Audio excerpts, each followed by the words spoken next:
Buen día, nosotros somos alumnas de la Universidad Nacional Autónoma de Honduras, de las carreras de Administración de Empresas y Comercio Internacional. Estamos en la clase de contabilidad número 2 y nuestro tema es activos intangibles. Somos el grupo número 3.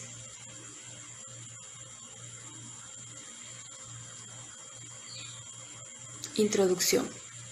En la siguiente presentación mostraremos qué son los activos intangibles y cuál es su función dentro de un balance general.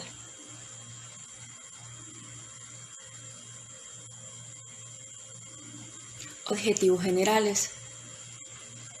Analizar qué son los activos intangibles conociendo su funcionamiento y su utilización de recursos financieros. Nuestro tema se divide en dos, los activos intangibles y las franquicias. Buen día, compañeros licenciados. Mi nombre es Ana Manueles y les hablaré de los activos intangibles. El concepto de intangibles se refiere a aquellos activos no circulantes que, sin ser materiales o corpóreos, son aprovechables en el negocio. La norma internacional de contabilidad, NIC, número 38, define activo intangible como un activo identificable, de carácter no monetario y sin apariencia física. Los activos intangibles tienen las particularidades siguientes, que representan costos en que se incurren, o bien derechos o privilegios que se adquieren para aportar beneficios específicos a las operaciones de la entidad durante periodos que se extienden más allá de aquel en que fueron incurridos. Los beneficios que aportan, entre otros, son permitir las operaciones, reducir los costos y aumentar las utilidades. Los beneficios futuros que se esperan obtener se encuentran en el presente en forma intangible, a menudo representados mediante un bien de naturaleza incorpórea, o sea, que no tienen una estructura material ni proporcionan una aportación física a la producción u operación de la entidad. El hecho de que carezcan de características físicas no impide de ninguna manera que se les considere activos legítimos. Su característica de activo se la da su significado económico, más que su existencia material específica. Características de los activos intangibles. Partiendo de su naturaleza no corpórea, los requisitos principales que debe cumplirse para un elemento sea considerado activo intangible son su potencialidad para generar utilidades en el futuro, su identificabilidad y su control. De hecho, la norma internacional de contabilidad número 38 respecto del concepto de activos intangibles establece que es importante que todos los activos que se pretendan clasificar como intangibles cumplan con las condiciones mencionadas. No si ser así, se reconocerá como un gasto de periodo en el que haya incurrido. Tal y como se comentó, la condición básica para clasificar un elemento como activo intangible es que genere beneficios económicos futuros, incluyéndose en estos tanto los ingresos ordinarios procedentes de la venta de productos o servicios, los ahorros de costos y otros rendimientos diferentes que se deriven del uso del activo por parte de la entidad. La segunda condición para clasificar como tal un activo intangible es la identificabilidad. Lo anterior quiere decir que sea separable, esto es, susceptible de ser separado o exhibido de la entidad y vendido, cedido, dado en operación, arrendado o intercambiado. La tercera condición para clasificar como tal un activo intangible es el control, entendiéndose por tal como una entidad entendiéndose por tal cuando una entidad tiene el poder de obtener los beneficios económicos futuros que proceden de dichos activos y además pueden restringir a través de mecanismos legales el acceso de tareas, el acceso de terceras personas o tales beneficios. Clases de activos intangibles. Elementos que forman parte de los activos intangibles son el conocimiento científico o tecnológico, el diseño y la instrumentación de nuevos procesos o sistemas, las licencias o concesiones, la propiedad intelectual, los conocimientos comerciales o marcas, los programas informáticos, las patentes, los derechos de autor, las películas, las listas de clientes, los derechos por servicios hipotecarios, las licencias de pesca, las cuotas de importación, las franquicias, las relaciones comerciales con clientes o proveedores, la lealtad de los clientes, las cuotas de marca y los derechos de comercialización. Ahora bien, según las normas de información financiera, existen dos clases de partidas referentes a los activos intangibles. La primera es aquellos que representen la utilización de servicios o el consumo de bienes, pero de los cuales se espera que produzcan ingresos en el futuro y su aplicación en resultados será un gasto diferido hasta el ejercicio en que se obtengan dichos ingresos. Por ejemplo, el descuento en la emisión de obligaciones, los gastos de colocación de valores y los gastos de organización. La segunda es aquellos cuya naturaleza es la de un bien incorpóreo, que implica un derecho o privilegio y en algunos casos tiene la particularidad de reducir costos de producción, mejorar la calidad de un producto o promover su aceptación en el mercado. Por ejemplo, están lo que son las patentes, las licencias y marcas registradas. Costos de los activos intangibles. Un negocio puede adquirir activos intangibles de otra compañía o desarrollarlos por sí mismo. Cuando un activo intangible se adquiere por medio de una compra, es necesario estimar el valor de los activos no monetarios dados a cambio. Además, las reglas mencionadas en el capítulo 10 para determinar el costo de adquisición de los activos fijos son también aplicables al concepto de intangibles. Cuando un activo intangible se desarrolla internamente, la medición de su costo es un poco más difícil de efectuar. Sin embargo, esta partida debería incluir todas las erogaciones relacionadas con este concepto, efectuadas con el propósito de generar ingresos futuros. Como los demás activos y de acuerdo con el postulado del valor histórico original, el valor que se le debe asignar a un intangible es su costo de adquisición. La NIC número 38 establece que un activo intangible sea reconocido si y solo si es probable que los beneficios económicos futuros esperados atribuibles al activo fluyan a la identidad y su costo pueda determinarse como fiabilidad.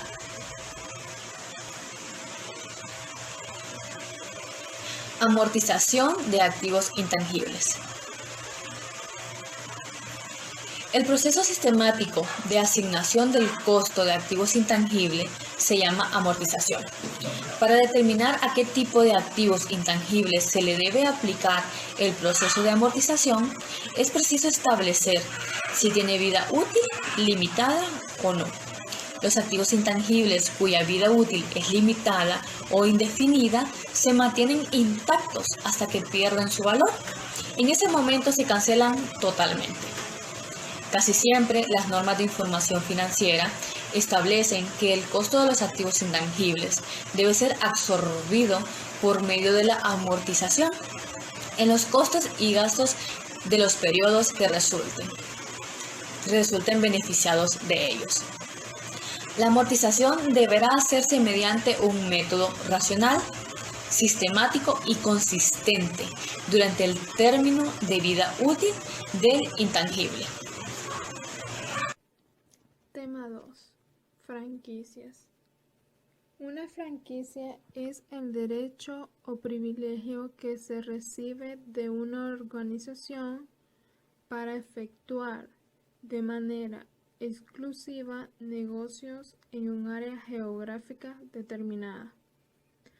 Casi siempre, alguna entidad privada otorga las franquicias.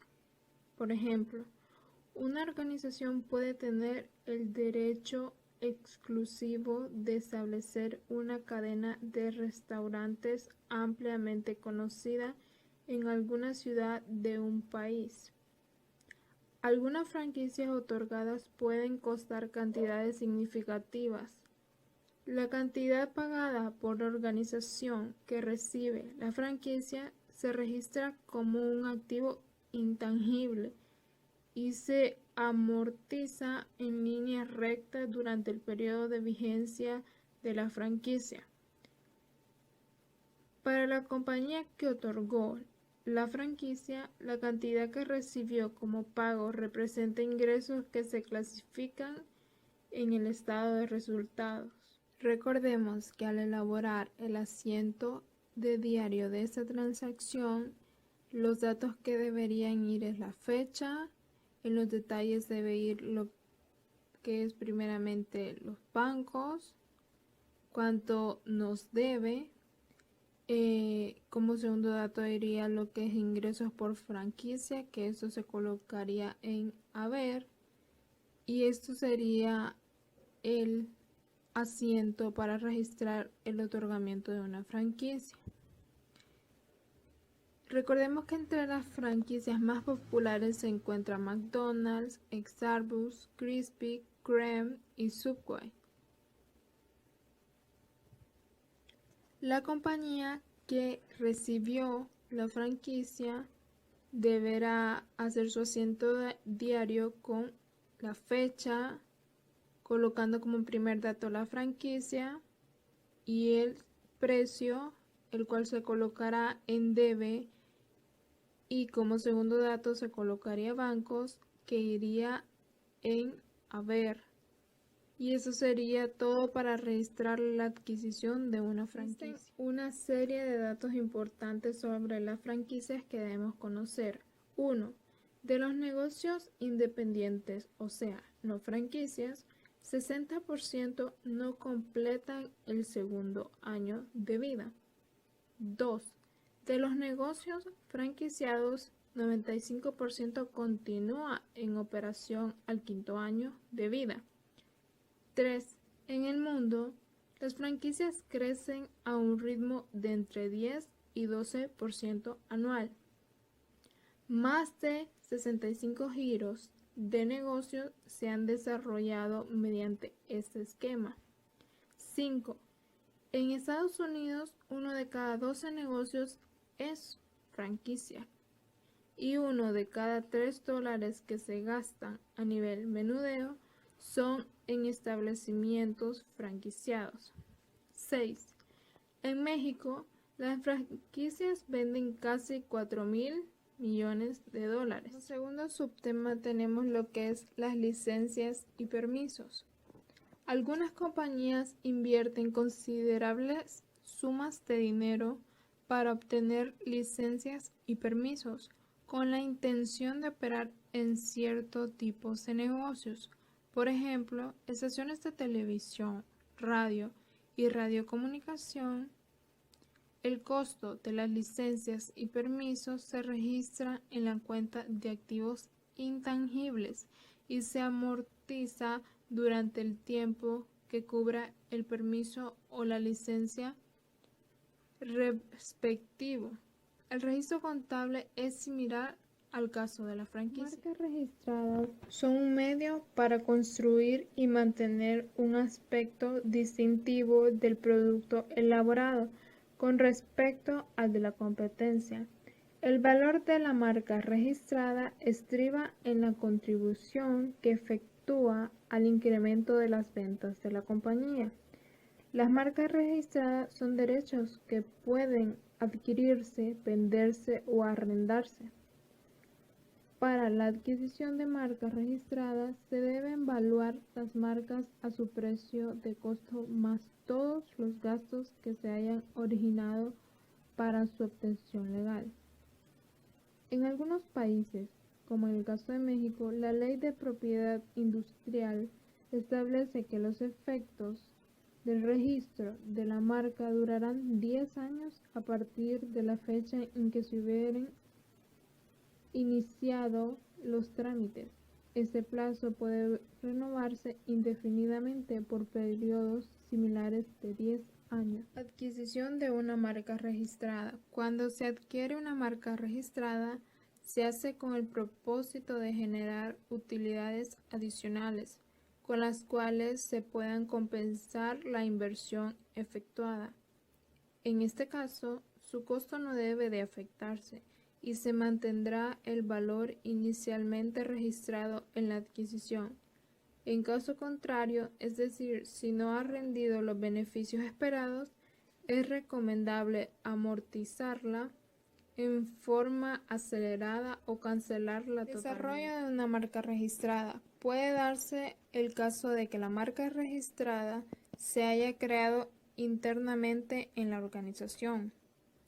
Cuando es así, los gastos en que se haya incurrido con la intención de desarrollar la marca no son capitalizables y se enfrentan a resultados de operación del periodo. Los únicos gastos aceptables para la evaluación de una marca originada internamente corresponden a los gastos legales efectuados para regularizar la situación jurídica de la marca. Los desembolsos para promover las marcas registradas, ya sean externas u originadas en la empresa, deben asentarse como parte de los gastos de operación del periodo en que se efectúen y por ningún motivo pueden aumentar el valor inicial de aquellas. Patente. Una patente es un derecho que otorga el gobierno de un país para hacer uso exclusivo de un proceso de manufactura o vender un invento durante un periodo. Este plazo no puede renovarse, pero con frecuencia a su término se le hacen algunas modificaciones al diseño original y se presenta como un nuevo producto. Una patente tiene valor solo si la protección otorgada por el gobierno respecto a la competencia se utiliza para generar futuras utilidades con base en una reducción de costos de manufactura o en la obtención de un mayor precio de venta del producto. Casi siempre la vida económica de una patente es un poco más corta que el periodo de exclusividad de uso concedido por la ley. Por lo tanto, la amortización de este activo intangible debe hacerse de acuerdo con el periodo que mejor representa el potencial de servicio de la patente adquirida externamente. Si la patente se adquiere externamente, su costo se integra por el precio de compra más todas las erogaciones efectuadas para concretar la transacción. La compra de una patente que ya existe en el mercado se registra de la siguiente manera. La patente se cargará su precio en debe y el precio del banco se cargará en haber. Y esto podrá registrar la adquisición de una patente más todos los gastos relacionados con su compra. La patente desarrollada internamente también puede ocurrir que una empresa desarrolle un nuevo producto y registra la patente. En esta situación, el costo de la patente solo incluye los costos legales y otros relacionados con el proceso legal de su obtención sobre el producto desarrollado. Los gastos de investigación y desarrollo que efectúa la compañía para desarrollar un nuevo producto no se asignan al costo de la patente porque se enfrentan a resultados en el periodo en que se incurren. De los gastos de investigación y desarrollo se habla en secciones posteriores del capítulo. En el caso del registro contable de una patente desarrollada internamente, se efectúa en el siguiente asiento. La patente y su precio se carga a debe y el banco y su precio se carga a haber, y esto registrará el pago de los gastos legales efectuados en la obtención de la patente. La existencia de una patente no significa protección automática contra el uso ilegal por parte de otras personas. Por lo tanto, los propietarios de patentes deben efectuar algunos gastos para garantizar el derecho exclusivo que tiene su invento. En consecuencia, tales erogaciones son capitalizables, es decir, incrementan el valor inicialmente considerado en el registro contable de la patente. Amortización de la patente. La amortización de la patente tiene como base el plazo legal de que se disfruta por explotarla o el periodo que representa realmente su vida útil. El método que se emplea es el de líneas rectas. Se divide el costo entre el número de años que se considere como vida útil. El registro contable de esta transacción es el siguiente. El precio de la patente será dividido por los años en que sea útil. El orden de este asiento será el siguiente. En detalles colocaremos lo que es gasto por amortización de patente y el costo de esto se cargará en debe. Como siguiente punto colocaremos lo que es patente y el costo de esto se colocará en haber para así poder registrar la amortización de la patente del año con el que estemos trabajando. Es importante que recordemos que en ocasiones la patente tiene una vida útil inferior a la inicialmente considerada, porque se registran nuevas patentes que amparan productos de mayor calidad, tecnología más avanzada o mejor presentación. En estos casos, el valor de la patente debe cancelarse y su faltante total por amortizar debe llevarse a gastos de operación del periodo. Derecho de autor. El derecho de autor es una garantía que otorga el gobierno de un país al autor de una obra para ejercer el derecho exclusivo de publicar, vender y explotar los productos obtenidos de ésta durante un periodo determinado. Los derechos de este concepto pueden adquirirse mediante el pago de regalías, compra directa o la obtención de un derecho de autor producto de una obra desarrollada internamente en la empresa. Los problemas de evaluación de los derechos de autor son similares a los que se presentaron en la sección de patentes. Entre las obras que abarca el derecho de autor, cabe señalar las siguientes, aunque no son las únicas. Estarían entre ellas obras literarias y artísticas, por ejemplo, novelas, poemas, obras de teatro, obras de referencia, periódicos y programas informáticos, base de datos, películas, composiciones musicales, coreografía, obras artísticas como pintura, dibujo, fotografías y escultura, arquitectura y publicidad, mapas y dibujos técnicos. Crédito mercantil. El valor de un negocio puede ser mayor que el monto de los activos identificables, sean tangibles o intangibles. Dicho excedente se reconoce por la capacidad que tiene el negocio para gozar de cierto prestigio comercial entre el público y especialmente entre sus clientes. A ese prestigio comercial que posee una organización se le denomina crédito mercantil. Algunas características de crédito mercantil. Número 1, se otorga sobre valores intangibles. Número 2, no se registra en la contabilidad. Y número 3, se aplica en las empresas.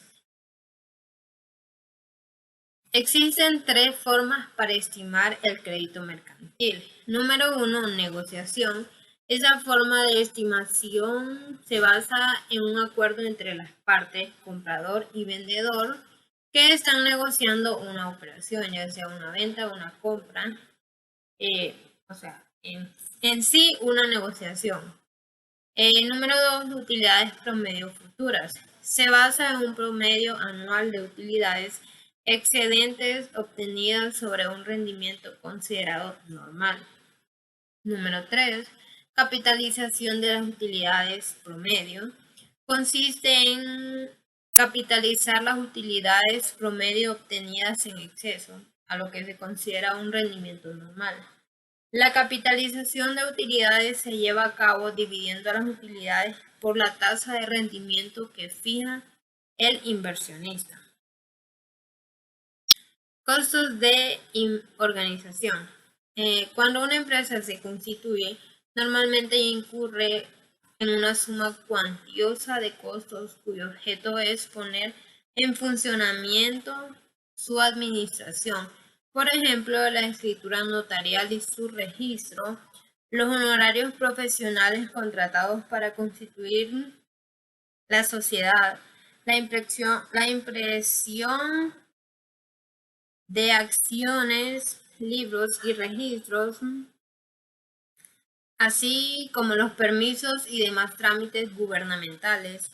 Esos costos se efectúan para que contribuyan a la generación de utilidades en el futuro. Teóricamente, los costos de organización tienen una vida útil tan larga como la capacidad de negocio para mantener su potencial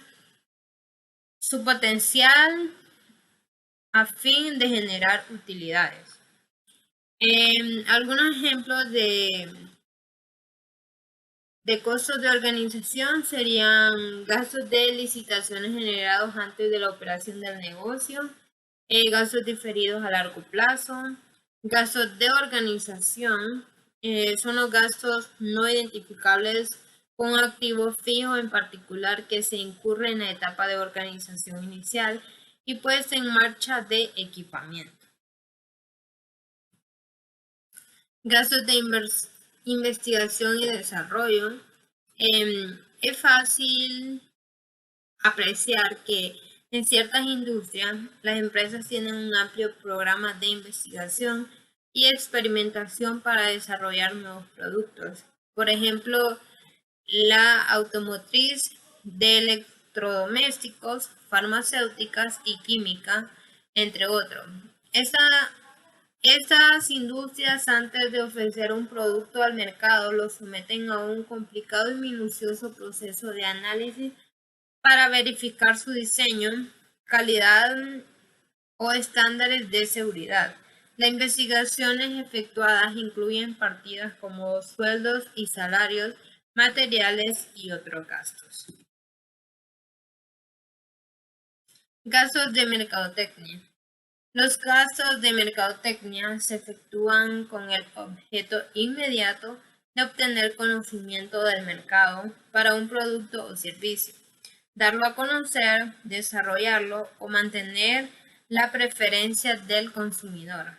En consecuencia, el concepto incluye investigación de mercados, creación de marcas y nombres comerciales, publicidad y promociones de productos. Gastos incurridos en etapas preoperatorias. Una empresa está en su etapa preoperatoria cuando sus actividades se encaminan a iniciar sus operaciones comerciales o industriales, como adquirir equipos, desarrollar su mercado, contratar personal, etc. Los gastos efectuados por una empresa en su etapa preoperatoria tienen por objeto obtener ingresos en el futuro al alcanzar la etapa operatoria.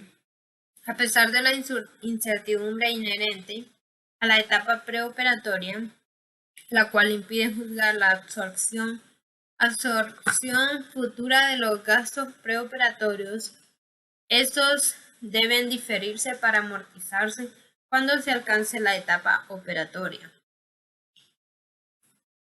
Arrendamientos y mejoras en bienes arrendados. El documento que confiere el derecho exclusivo de utilizar terrenos, edificios y otras propiedades durante un tiempo y bajo condiciones específicas se conoce como contrato de arrendamiento.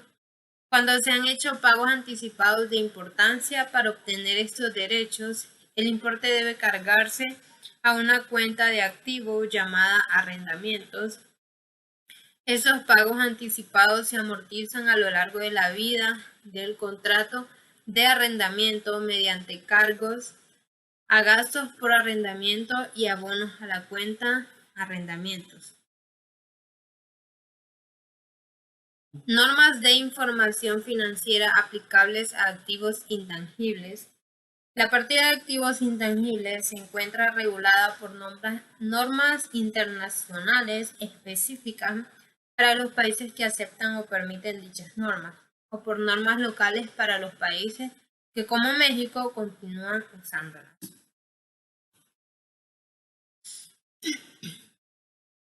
Conclusión.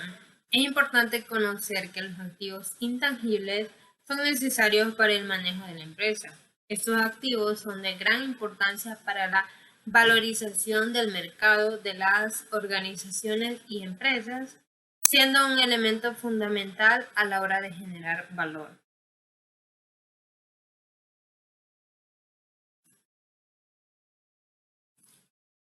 Bueno, esto ha sido todo. Las integrantes del grupo: Ana Julia Manuel Sánchez, Johanna Isabel Alfaro y Ritzy Daniela Meléndez. Espero les haya quedado claro todo y gracias.